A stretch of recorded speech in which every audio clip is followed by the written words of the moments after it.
I threw nothing but Clash discs for 3 months. You might be asking why. Well, it's pretty simple. I had been playing disc golf for 7 years, and my bag had for the most part remained the same. Playing the same courses on repeat every single day got boring, so I needed a change. Having nothing to spend my money on but cheap beer, I bought the entire Clash lineup at the time, and this was 2 years ago now, so it wasn't that bad. Plus, a couple months back, they had sent me their first prototypes, so that's the reason I chose that brand in case any of you were wondering. My first step was to acquire the discs. So I picked up a popcorn, butter, mint, berry, mango, soda, ginger, honey, salt, and pepper. No, that's not just dinner. That was now going to be my entire bag for the next 3 months. If you're confused how I picked the length of this experiment, I just did it until I was bored. After waiting a week, the discs finally arrived and I could get my first throws with a new bag. The first field session was fun. I learned that the popcorn was a top 5 throwing putter I've ever thrown, only to have me thinking the same thing about the butter. The berry felt good in my hand, and to think that was at the time in my career where that was rare to say about a mid-range. I knew from the first throw the mango was probably never getting thrown. To my surprise, after the first field session, the soda was the disc I walked away with the most excitement for. I had already gone through my crazy ginger phase. I didn't really mess with the honey at first. When I threw the salt, I knew it was the Destroyer Copycat, and lastly, the pepper might be one of the most overstable discs I've ever thrown.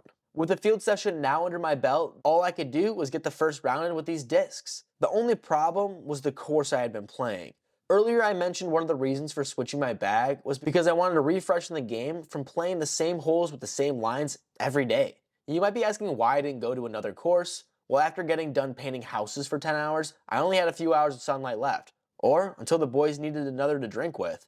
Sorry, I couldn't turn that down at the time. So the same shitty course on campus was my only option. Well, besides the field I would often throw into until the sun went down. Come on, what could beat this view after smashing discs in natter days? Fastest way to forget about the world's problems. Or that I had to wake up at 6 the next morning to restart. The first round, I tried to throw as many discs as I could to get a sense. But I would be a fool if I let one round determine my feelings towards these discs. Plus, I just talked about how this course sucks. So forcing discs I would never throw isn't really a good base for anything. But I did get a general sense of the reasons and lines I would throw these discs. The bigger problem the course brought was not giving me an opportunity to throw drivers. But that's okay, because it would give me lots of time to test which putter I would pick as my main thrower. It was easy to determine the popcorn felt better in my hand, but the butter had a nicer flight out of the box.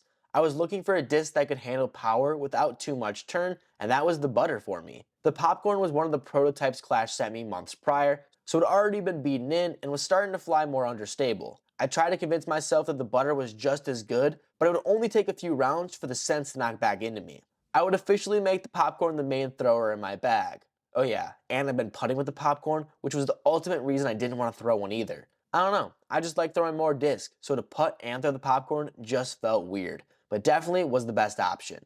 After I figured out that, it only made sense to fully understand the mid-range selection, and for me, I'm not much of a mid guy, so as much as I could throw the popcorn, I would. It made it a lot easier only having the berry as my option. To my surprise, it felt good in my hand, especially for fan grip shots. This would be the first time in my disc golf career I was starting to feel confident with my abilities to throw with the fan grip, so good timing. Sure, the mango is there, but you could count on one hand on how many times I threw it. I just don't mess with overstable mid-ranges. I would just throw the mint if needed. Quickly I discovered a liking towards the soda. It resembled my extremely beaten in FD, or in other words, it was flippy as hell, which fits perfect in my game since I'm big on hyzer flips. The ginger felt like a more understable Firebird, and people keep telling me that's a Thunderbird, but why in the hell would I want to make fun of the ginger like that? For real though, it was like one of those knockoff AirPods. Sure, they get the job done, but could be so much better. At first, I didn't like the honey, but after time, I realized it was the greatest mold ever made. The salt felt like a more overstable destroyer, or like a normal destroyer, depending on which one you got. And the pepper, well, that was the most overstable disc I'd ever thrown, not named the tilt. I didn't see the purpose, but I'm sure Disc Golf Jesus would chop the shit out of it. I had the chance to play more localish courses with the disc and really started to understand the disc's flight. About a month in, I could confidently play any course it felt like. There may have been baby holes with the bag, but for the most part, I had every shot and disc I would need. I would take the test to some of the best disc golf courses in the world. Well, that was according to Disc Golf Course Review. You know, the most credible source. Just like I said, I had every shot I would need, and this course demanded all types of shots.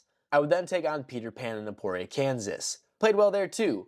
moving to the Canyons, another top 100 disc golf course, and again I could finish the round with no complaints.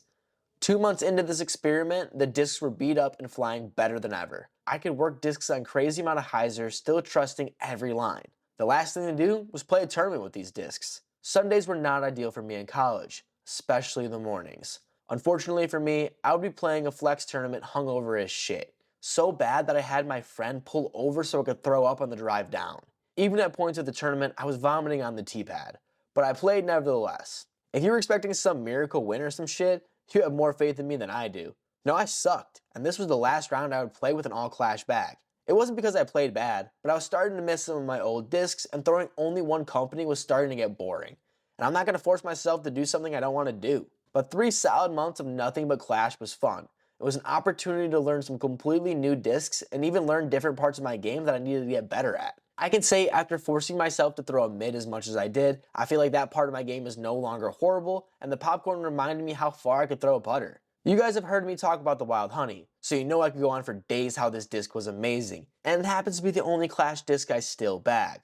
Well, now I bag the Tone, but that's a different story. Don't get me wrong, there were definitely low moments. At first, putting was so bad that I wanted to quit the challenge after 2 weeks, even having P2s in the bag at the ready for my breaking moment. I didn't learn how to throw the drivers well at first. Actually, it took me longer than I want to admit. At first, not even reaching high 400s, which was a step down at the time. But once I started to figure out the angles, it got much better. Oh, I lost the pepper like a week in, which was about the same amount of time it took me to miss my zone.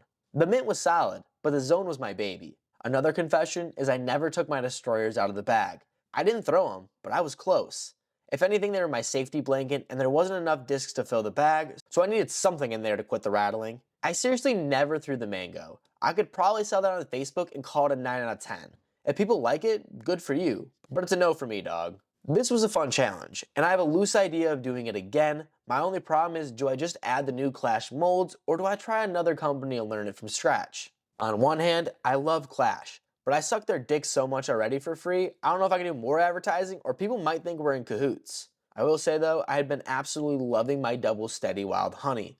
I didn't think I needed a flippier version, but holy shit is this Disco Woods killer and looks dope. Don't give me any bullshit about them breaking.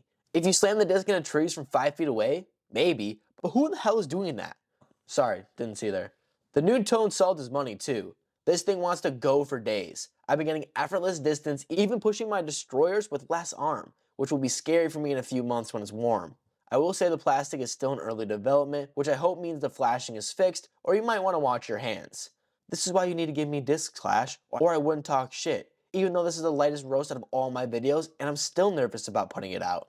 So if anyone out there has a plug, I'm easily persuaded by free plastic, so you know where to contact me. Or maybe this is the excuse I needed to try out some MVP plastic. But then I would have to throw MVP, which just sounds gross. And there's no way I could get away from bagging a glitch, which might just drive me crazy. I don't know, so many fun options to choose from, but the most important thing is what you guys want to see. So make sure to drop a comment below, and hopefully I'll be able to make it happen. This was a different style of video, more of a story time than I usually do, and if this is something you liked, I can do more of it, because for some reason, I have so many stories about disc golf. I guess this is what happens when you spend most of your life at the course.